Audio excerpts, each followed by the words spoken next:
जय माता दी दोस्तों। माता रानी आप पे अपनी कृपा बनाए रखे।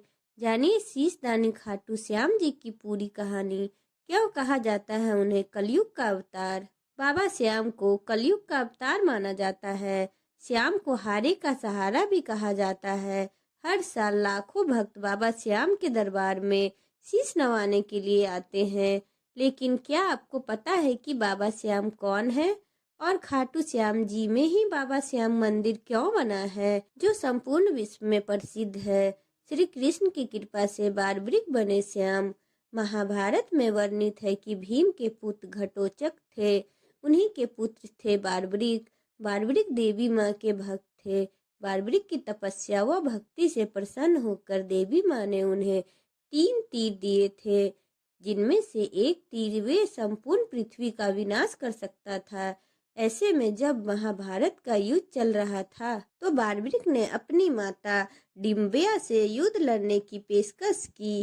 तब बारबरिक की माता ने सोचा कि कौरवों की सेना बड़ी है और पांडवों की सेना छोटी है, इसीलिए युद्ध में कौरव पांडव पर भारी पड़ेंगे। तब हिडिम्बा ने कहा कि तुम हारने वाले के पक्ष में युद्ध लड़ोगे। इसके बाद माता की आज्ञा लेकर बारबरिक महाभारत के युद्ध में शामिल होने के लिए निकल पड़े। लेकिन श्री कृष्ण को पता ही था कि जीत कौरवों की नहीं पांडवों की होगी। अगर बारबरिक युद्ध स्थल पर पहुंचते तो वे कौरव पक्ष में युद्ध लड़ेंगे। इसलिए भगवान श्री कृष्ण ब्राह्मण का रूप धारण करके बारबरिक के पास पहुंचे। तब भगवान श्री कृष्ण ने बारबरिक से उनका शीश दान में मांग लिया। दानशीलता के कारण बारबरिक ने बिना किसी सवाल के अपना शीश भगवान श्री कृष्ण को दान में दे दिया। इसीलिए दानशीलता के कारण श्री कृष्ण ने कहा, तुम कलयुग में मेरे नाम से पूजे जाओगे। तुम्हें कलयुग में श्याम के नाम से पूजा जाएगा। तुम कलयुगी का अवतार कहलाओगे और हारे का सहारा बनोगे। गर्भवती नदी में बहाया गया था बाबा श्याम का शीश।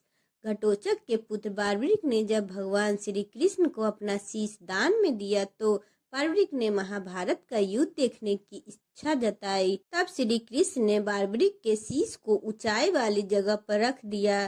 तब बारबरिक ने वहीं से संपूर्ण महाभारत का युद्ध देखा।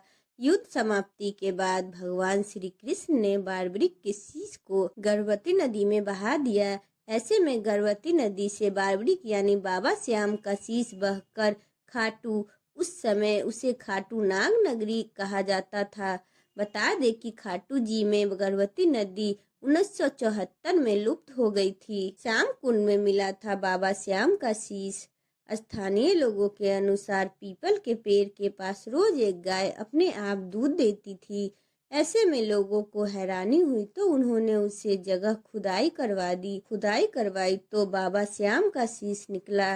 बाबा श्याम का यह शीश फाल्गुन मास के 11 को मिला था।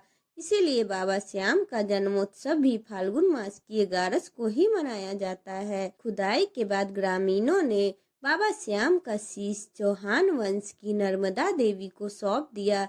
इसके बाद नर्मदा देवी ने गर्भगृह में बाबा श्याम की स्थापना की और जिस जगह बाबा श्याम को खोदकर निकाला गया वहां पर श्याम कुंड बन गया। इस तरह श्याम बाबा का मंदिर प्रसिद्ध हो गया और हारे का सहारा श्याम बाबा कहलाए। बोलो खाटू नरेश श्याम बाबा की जय। अगर आपको मेरा वीडियो अच्छा लगा हो तो चैनल को लाइक एंड सब्सक्राइब करें एंड बेल आइकन को प्रेस करें।